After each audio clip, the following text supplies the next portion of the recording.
গাড়িটা অলরেডি পুলিশের কাছে বুঝাই দেওয়া হয়েছে, আর ওকেও পুলিশের কাছে বুঝাই দেওয়া হয়েছে। ভাইয়ের কাছে দিয়ে দিলাম চাবি সহ গাড়ি, এখানে ছিল আছে ছাত্রলীগের হয়তোবা। একটা গোষ্ঠী চেষ্টা করে বিভিন্ন ধরনের ঝামেলা বাজিয়ে সেই আন্দোলনটাকে মানে প্রশ্নবিদ্ধ করতে।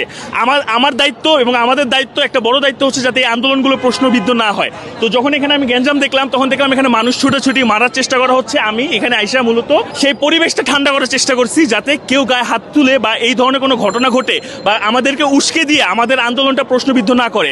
আমরা এখনো পুরো বিষয়টা জানি না, তবে যতটুকু জানি ওনার হেলমেট নাই, ওনার পুরো গাড়িতেও হেলমেট নাই, এবং এখানে বলা হয়েছে যার যার অবস্থানে বাইক নিয়ে দাঁড়াতে। বাট উনি কোনো কথা না শুনে, কোনো নিয়মের তোয়াক্কা না করে, আমাদের আন্দোলনের প্রতি শ্রদ্ধা না দেখিয়ে গাড়ি নিয়ে চলে যাচ্ছিল।